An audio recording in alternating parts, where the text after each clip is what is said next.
Hi, welcome back to my channel and a new video. So today I'm going to be reviewing 2001 A Space Odyssey, directed by Stanley Kubrick and came out in 1968. Now I'm ashamed to say it's taken me this long to get around to watching this movie for the first time because I'm a huge fan of Stanley Kubrick. He's one of my all-time favourite directors, and given that this is hailed as one of the all-time classics, one of the sci-fi greats in movies, it's kind of unbelievable that I've never seen it before this. I'm not sure why it's taken me so long. I think it's one of those things when you've had so much prestige around a film that's kind of been revered so highly. I felt like it was a movie that was kind of praised for being, amazing for the effects at the time. Wow, this is space in 1968, revolutionary for the time, everything like that. But is it a movie that would kind of hold up still watching it today? And sounds silly, but the fact that it's also rated a U, which here in the UK means universal, suitable for all. It generally means it's more for a sort of family audience rather than having adult themes and more interesting stuff. And I think just a combination of that kind of put me off watching it. But I'm so glad I finally came round to watching this because I thought this movie was absolutely amazing and was so much more interesting and engaging than I thought it'd be. Definitely a stranger movie as well. It had a lot of interesting stuff and themes and ideas here which I wasn't kind of expecting from this story. And you can definitely see how influential this movie was in later work. Like, I've seen so much sci-fi throughout my life, especially from the 70s, the 80s, 90s, through to now. And so many of the ideas here obviously have been fleshed out and used again and again in many movies to come, especially all the early themes of AI as well. I can't recall from memory a story that portrayed AI in a way like this or as effectively as this, especially from the 1960s. It's very impressive. And I have to say as well, that's definitely my favourite segment from this film, because obviously the movie is split into a number of different sections, and this is definitely my favourite part, involving the HAL 9000. And I think there's something about the fact that this is by far the most interesting character in the whole story, and it is just an eye, a lens with a red light and this very monotone voice. And there's something just so interesting about this character, how he effectively becomes more or less the villain of the story when he has this breakdown on this mission where he ends up trying to take out all of the crew in order to successfully get through the mission. And yeah, it's just a fantastic sequence, really interesting. And even though this, robot is very evil in a way, you kind of can't help but feel really sympathetic towards it at the end, where it's starting when Dave is pulling apart the machine, taking all the wiring out, and you hear his voice starting to fade, and he's kind of describing how he's losing it. It's just something sad and depressing about it in a way.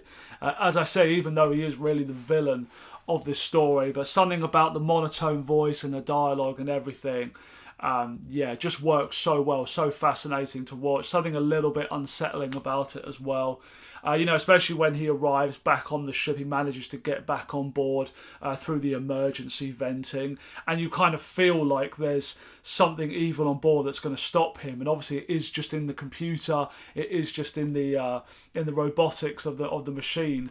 So something quite interesting about that for sure. Definitely one of the best depictions of AI gone wrong, certainly until the Terminator, I think. From what I've seen, most people's main issue with this movie is really the pacing of it. The fact that it's quite slow and it's got a long running time, and definitely a movie you have to set aside the time to fully immerse yourself into. But I have to admit, I didn't really feel the length of this at all. I talked about this a bit in my Ridley Scott ranking the other day. I had Blade Runner up very high, which is another movie like this. It's kind of one of the sci-fi classics. It's very long, it's slow, and it's all about making it for a fully immersive experience. And I think if you're in, you will really enjoy this film. But if you're somebody that's just kind of watching it to tick it off as one of the classics and you're not really into sci-fi, I can definitely understand why this movie might feel like a little bit of a chore to get through. And I think as well, obviously, the fact that this to me is one of the best movies, I think, that doesn't really have a main character or well-developed characters that you're following along with. Like, if I think of all my favourite movies, it's always about, you know, the most depth in the characters, the ones I connect with, and going on a really interesting and great story. Whereas here, the characters and fleshing them out isn't really the focus of this story, but for some reason the whole thing really works. It's more like an experience of kind of going through space on this adventure, this journey, and not so much about actually getting to know the characters. But I can imagine for some people that's maybe what adds to that effect of making it feel like quite a slow movie, but it definitely still works for me. Everybody, I'm sure, will have said this who's ever reviewed 2001, but the fact that this came out in the 1960s, it looks so much more modern than that. And I did watch this on Amazon Prime, and I imagine it is it's kind of a more restored version of the film, so they've made it look better and stuff, but it looks quite amazing. Like, none of the effects to me now look particularly dated. It all looks amazing. All of the attention to detail in space and on these space stations and in the ships and everything looks absolutely incredible. And my favourite thing in terms of the effects work is definitely all of the trickery they do, kind of showing the lack of gravity in space. You know, where the one scene where you're following the guy running, and he's kind of running in this circle sideways around the ship, and you can see his friend working horizontally next to him, like stuff like that. It just looks absolutely amazing, and you're trying to wrap your head around how they managed to do that, but it's very cleverly shot.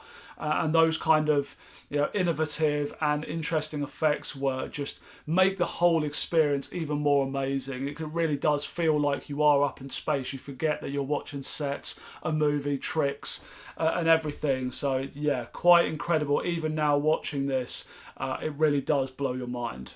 Of course, as well, this is a movie where the ending and a lot of the story here, the whole narrative behind it, comes down to interpretation. And that generally is something that I'm mixed on, just because sometimes I think when you have a movie where the ending is not at all explained and it's just our own ideas, it can become so open-ended that we end up just making up ideas and attaching it as meaning to the film, when that's nothing. It might not be anything like what the original writers had in mind.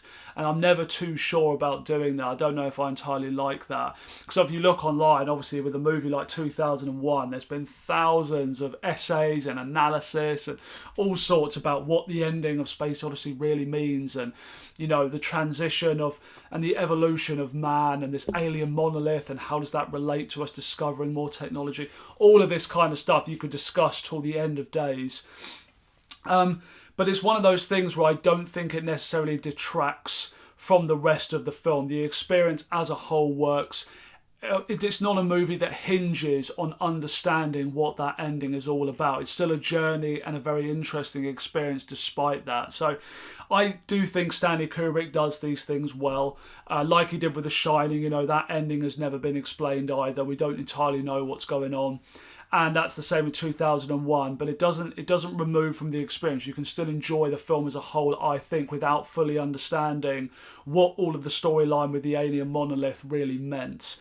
And I like 2001 for that. Whilst I did say earlier that the slower pacing of this film is not something at all that bothers me, one thing I probably would have liked more of was dialogue. You know, if you think about it, there's only really a handful of lines spoken throughout this movie. And whilst it does work that way, I just found the dialogue when it was there so interesting and so engaging. It just left me wanting more of that.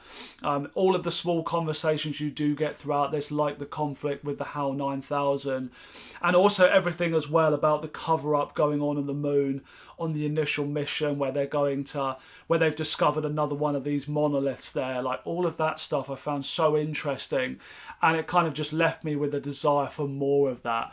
Obviously, it is more about the sort of slow space experience. It's a very much a visually striking film. It's about the focus is on that, rather about the dialogue, the characters. But just because I felt so interested by what everyone was saying, it just left me wanting a little bit more of that.